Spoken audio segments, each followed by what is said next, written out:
تقاضا کرتی ہے کہ خالق ارض و سما کی بات برحق ہے۔ آیت نمبر 24 سے لے کے 46 تک میں جزا اور سزا کے تاریخی دلائل دیے گئے، اور اس میں اللہ تعالیٰ نے حضرت ابراہیم علیہ السلام کا واقعہ بتایا، اسی طرح حضرت لوط علیہ السلام کا،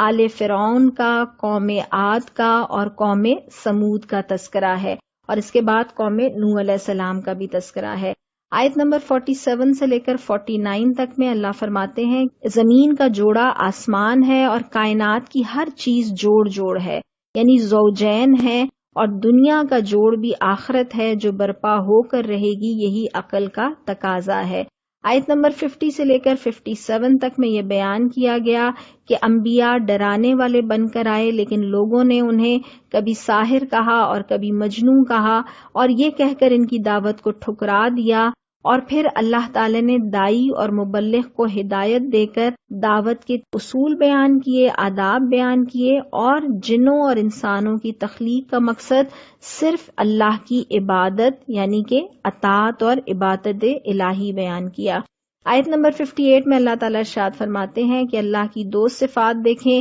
کہ یہ ہستی وہ ہے جو رزاق بھی ہے، جزا دیتی ہے، اور طاقتور بھی ہے، سزا دیتی ہے۔ وہ دنیا کو ختم کر کے جزا و سزا لانے پر پوری طرح قادر ہے۔ آیت نمبر 59-60 میں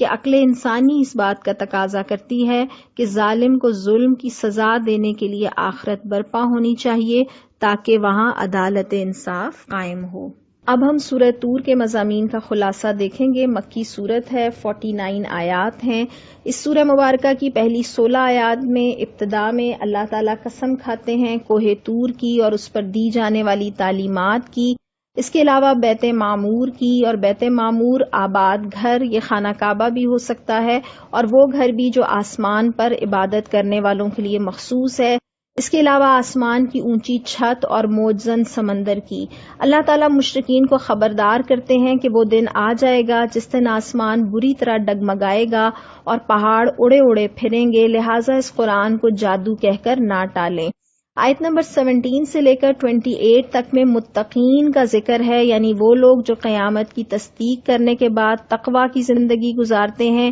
ان کے لیے اخروی انعامات اور اکرامات جنت کی تصویر پیش کی گئی ہے۔ ان لوگوں کو اللہ تعالیٰ دوزخ کے عذاب سے بچا لے گا۔ اللہ ان کو فرمائے گا کہ کھاؤ پیو اور مزے سے رہو اپنے ان اعمال کے بدلے میں جو تم کرتے رہے، اور پھر اللہ تعالیٰ ارشاد فرماتے ہیں کہ ہر شخص اپنے کسب کے بدلے رہن ہے۔ پھر فرماتے ہیں کہ یہ آمنے سامنے تختوں پر تکیے لگائے بیٹھے ہوں گے، اور خوبصورت آنکھوں والی حوریں ان سے بیاہ دی جائیں گی، اور اہل ایمان اور ان کی اولاد جو کسی درجہ ایمان میں ان کے نقش قدم پر چلی ہوگی، ان کو اکٹھا کر دیا جائے گا، یعنی دونوں کو اعلیٰ تر درجے میں اکٹھا کر دیا جائے گا، اور خوبصورت موتیوں جیسے لڑکے ان کے خدمت گزار ہوں گے۔ یہ بھی جنت کی نعمت ہے۔ اس کے بعد اللہ تعالیٰ ارشاد فرماتے ہیں کہ جنت میں آپس میں جنتی لوگ ایک دوسرے سے احوال پوچھیں گے، حالات پوچھیں گے، تو وہ یہ کہیں گے کہ دنیا میں تم کیسی زندگی گزارتے تھے؟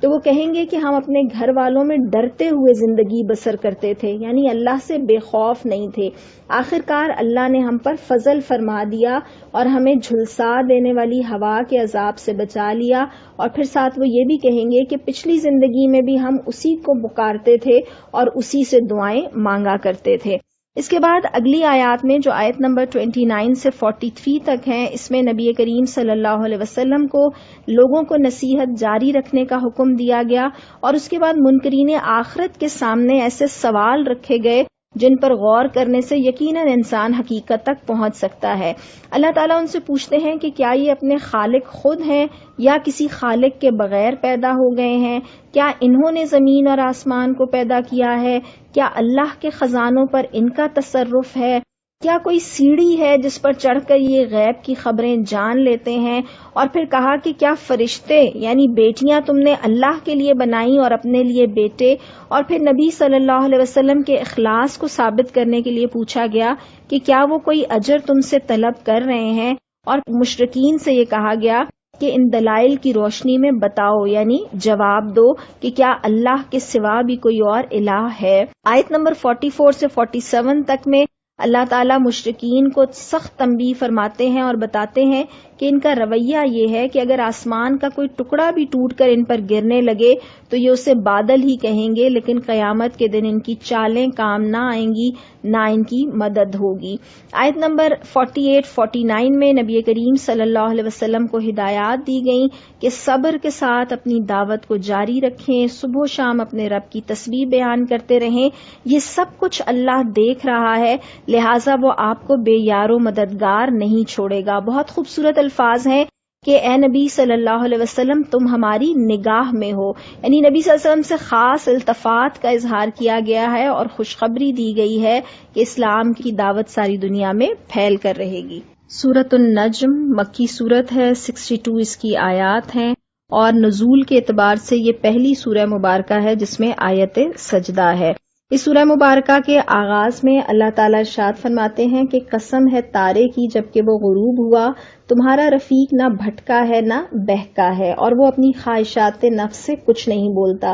نبی کریم صلی اللہ علیہ وسلم کے متعلق بتایا گیا کہ تمہارے جانے پہچانے آدمی ہیں اور تمہارا یہ الزام بالکل غلط ہے کہ وہ بھٹک گئے ہیں یا گمراہ ہو گئے ہیں، در حقیقت وہ جو بھی بات کرتے ہیں وہ اللہ کے حکم سے کرتے ہیں۔ انہی آیات میں یعنی 1 سے لے کے 18 تک کی آیات میں حضرت جبرائیل علیہ السلام کو نبی صلی اللہ علیہ وسلم نے جو 2 مرتبہ اصلی صورت میں دیکھا اس کا بھی تذکرہ ہے، اور معراج کے موقع پر نبی صلی اللہ علیہ وسلم کی دلچسپی اور توجہ کی تعریف کی گئی، اور یہ بتایا گیا کہ اس موقع پر آپ صلی اللہ علیہ وسلم نے بڑی بڑی آیات کا مشاہدہ کیا۔ آیت نمبر 19 سے لے کر 28 تک میں مشرکین مکہ کے متعلق فرمایا گیا کہ وہ وحی سے بے نیاز ہو کر محض گمان کی پیروی کرتے ہیں اور لات اور عزا اور منات کی دیویوں کی پرستش کر رہے ہیں اور فرشتوں کو اللہ کی بیٹیاں قرار دے رہے ہیں اور ان کو فرشتوں کی شفاعت پر بھروسہ ہے۔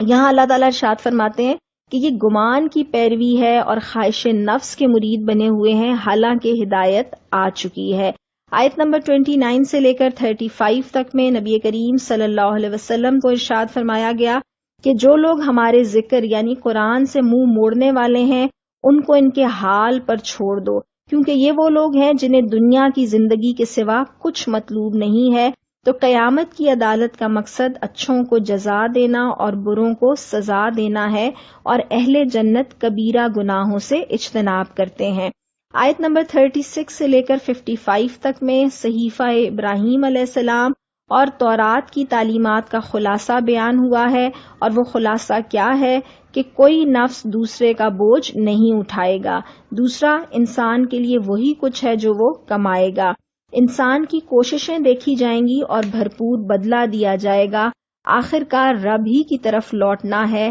اللہ ہی ہنساتا اور رلاتا ہے، اللہ ہی زندگی اور موت دیتا ہے، اللہ ہی نر مادہ کا جوڑا بناتا ہے جس سے نسل چلتی ہے، اور دوسری زندگی بھی اللہ ہی کے ذمے ہے، وہی امیر بناتا ہے اور وہی جائیداد بخشتا ہے، اور وہی شعراء کا رب بھی ہے۔ یہ ایک ستارے کا نام ہے جس کی عبادت عرب کیا کرتے تھے، اور اسی نے 4 قوموں یعنی عاد، سمود، قوم نوح اور قوم لوط کو ہلاک کیا، اور تاریخ گواہی دیتی ہے کہ وہ اقوام کو ہلاک کرنے کی طاقت رکھتا ہے۔ یعنی ان تعلیمات کے خلاصے سے بتایا گیا کہ یہ وہی تعلیمات ہیں جو اب قرآن ہمارے سامنے پیش کر رہا ہے۔ آخری حصے میں آیت نمبر 56 سے لے کر 62 تک میں بتایا گیا کہ قرآن بھی پچھلے صحیفوں کی طرح خبردار ہی کر رہا ہے تمہیں، اور قریش مکہ کو تنبیہ کی گئی کہ وہ اللہ کے کلام کے ساتھ صامدون بن کر منفی رویہ اختیار کر رہے ہیں۔ صامدون سے مراد ہے کہ گا بجا کر قرآن کو ٹالتے ہیں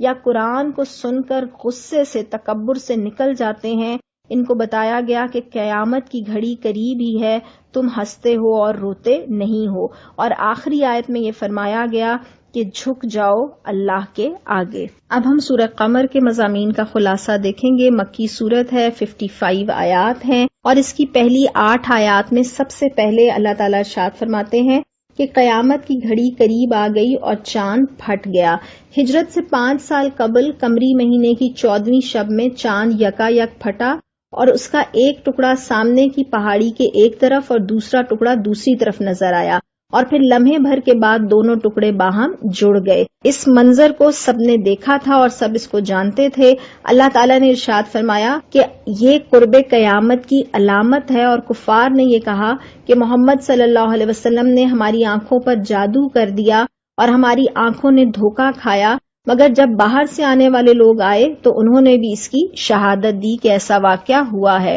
اللہ تعالیٰ یہ بات ارشاد فرماتے ہیں کہ ہر نشانی اور دلیل دیکھنے کے باوجود مشرکین مکہ کی ضد اور اپنی جگہ برقرار ہے، اور روز قیامت یہ بکھری ہوئی ٹڈیوں کی طرح قبروں سے برآمد ہوں گے اور مشکل حالات سے دوچار ہوں گے۔ اس کے بعد گزشتہ اقوام کا تذکرہ ہے۔ آیت نمبر 9 سے لے کر 17 تک میں قوم نوح کے برے انجام کا تذکرہ کر کے مشرکین مکہ کو ڈرایا گیا ہے کہ وہ بھی حضرت نوح کو مجنوں کہا کرتے تھے، انہیں پانی میں غرق کیا گیا، اور اس سچے واقعے میں سامان نصیحت ہے۔ ایک رایت بار بار دہرائی گئی۔ اللہ تعالیٰ فرماتے ہیں ہم نے اس قرآن کو نصیحت کے لیے آسان ذریعہ بنا دیا، پھر کیا ہے کوئی نصیحت قبول کرنے والا۔ آیت نمبر 18 سے لے کر 22 تک میں قوم عاد کی داستان بیان کی گئی کہ تیز ہوا سے ان کی ہلاکت ہوئی، اور پھر اللہ فرماتے ہیں کہ ہم نے اس قرآن کو نصیحت کے لیے آسان ذریعہ بنا دیا، پھر کیا ہے کوئی نصیحت قبول کرنے والا۔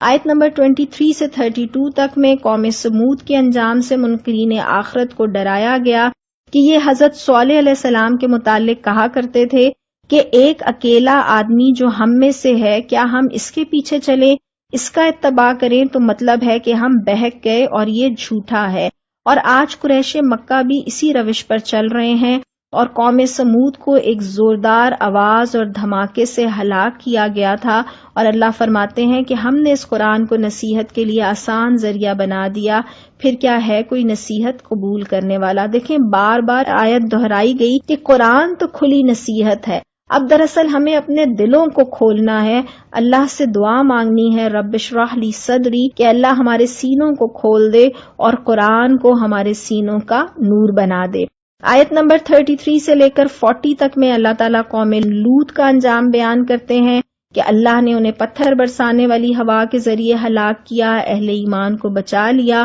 اور پھر یہ آیت دہرائی گئی کہ ہم نے اس قرآن کو نصیحت کے لیے آسان ذریعہ بنا دیا، پھر کیا ہے کوئی نصیحت قبول کرنے والا۔ آیت نمبر 41 سے لے کر 42 تک میں آل فرعون پر اللہ تعالیٰ کی گرفت کا تذکرہ ہے کہ طاقت کے نشے میں مست فرعون کے انجام سے مشرکین مکہ کو ڈرایا گیا کہ اپنی پوری طاقت پر نازاں جو حکمراں فرعون تھا وہ اس کی فوج کے ساتھ اللہ کی پکڑ میں جکڑا گیا۔